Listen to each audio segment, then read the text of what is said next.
glorious years of gun sales and wartime bank loans upon which to earn interest for many more years to come.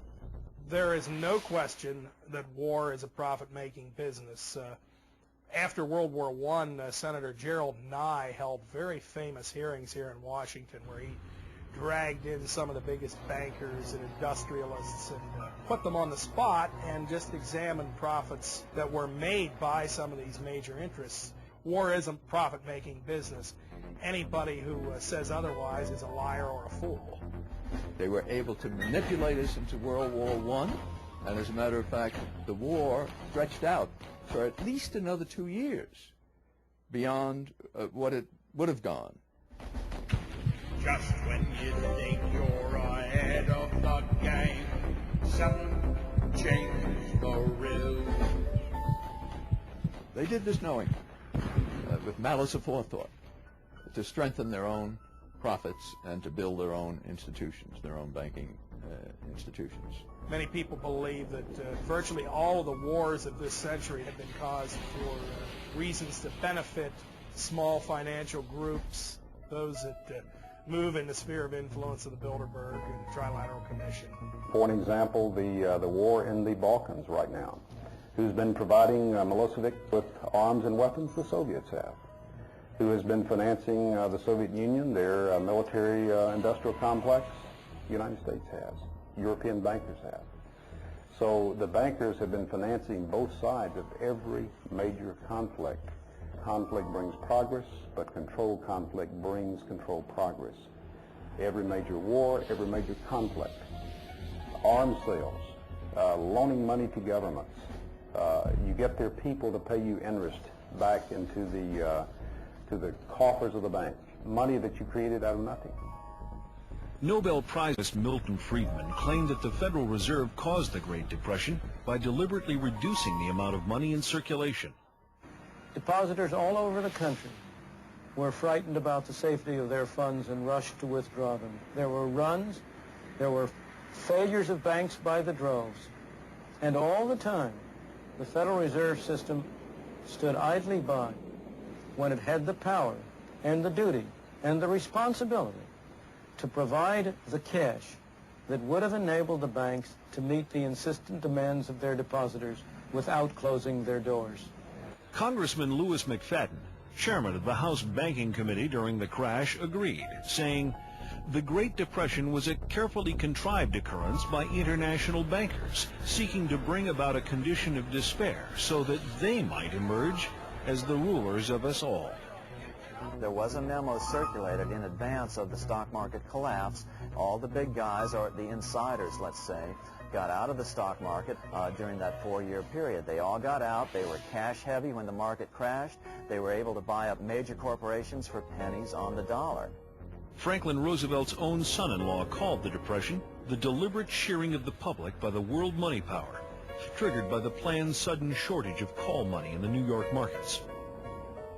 Insider Joseph Kennedy's wealth grew from $4 million in 1929 to over $100 million 4 years later. Then, as now, America's press failed to tell us what was happening. These scenes of unrest in America have never been seen before. Cameramen would shoot them, but newsreels wouldn't play them. Controlling the news started early in America. Of course, the lighter side of the news continued to get lots of play. And they're out. Around the first bend in Toronto, William Miami. Second in, now skipping it up. Now coming around the turn in Flax Feather. Out skipping it up in second.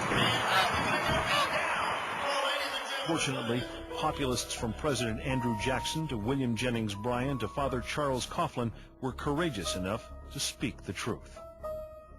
May I remind our President with all due respect that not one of these soldiers cast a ballot on that fateful Good Friday night in the spring of 1917 to force a peace-loving nation like ours to take up arms for the profiteers and the exploiters of mankind. And during the Depression, no one was more dangerous to the banking interests than Huey Long. We've tried the Republican Party, we've tried the Democratic Party, then we've gone back and tried the Republican Party, and now we're back trying the Democratic Party. And unfortunately, whenever we get into power with either one of these parties, we find that the one crying need of our people, the redistribution of wealth, so that none would be too poor and none would be too rich, is always neglected by the party that is in power. How many men ever went to a barbecue and would let one man take off the table what's intended for 9/10 of the people to eat? The only way you'll ever be able to feed the balance of the people is to make that man come back and bring back some of that grub he ain't got no business with. But assassination as a tool of political policy was nothing new to this crowd.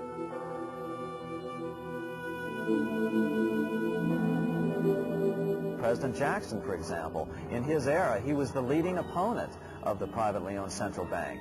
Well, what happened to him was an assassin who was connected to international bankers, it was later found out, got right up to Jackson, stuck 2 pistols in his belly, fired both at the same time, both misfired.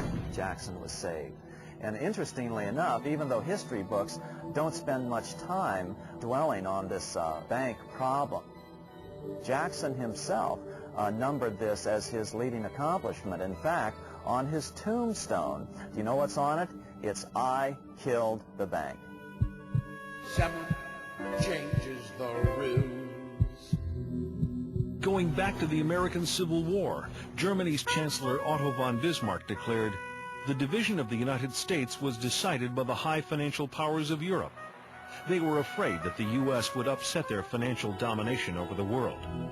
They saw tremendous booty if they could substitute 2 feeble democracies burdened with debt to the financiers in place of the vigorous republic sufficient unto herself. Abraham Lincoln realized this, and so stood firmly for preservation of the Union. But Lincoln needed money to win, lots of it. He went to the Wall Street bankers who wanted 36% interest per annum. Honest Abe chose a less expensive alternative, choosing to have Congress issue the money. The bills were called greenbacks, and they weren't backed by gold, only by the full faith and credit of the United States. With Congress issuing the money, not 1 penny of interest was paid to private bankers. The assassination of Lincoln was related to the bankers wanting control of the money. The same thing went for John Kennedy, that he was planning to reintroduce the U.S. notes rather than Federal Reserve notes.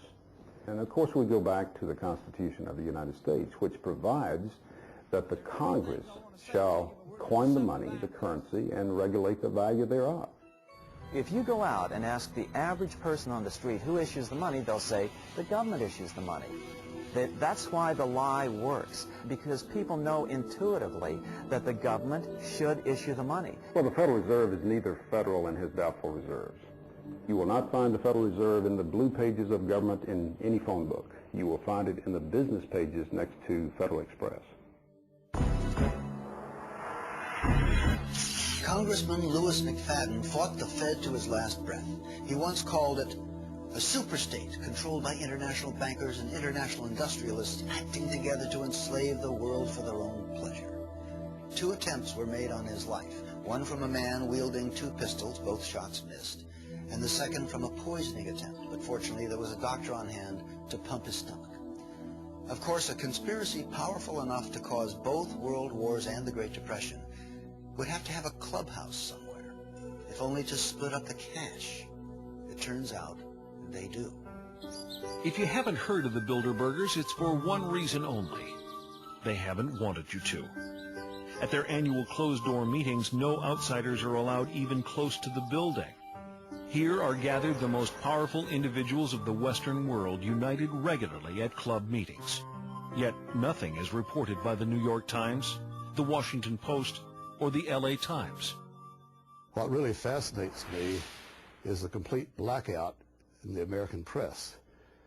For more than 20 years, I've gone down to the press club every day. I check the wires in their library, mingle with other paper boys, and I asked them the question many times, why, when if 120 film stars or 120 NFL football players met behind locked and guarded doors at a remote location for 3 days, you'd try very hard to penetrate and find out what those movie stars or football players are doing? Well, I had no curiosity at all when 120 of the world's most powerful financial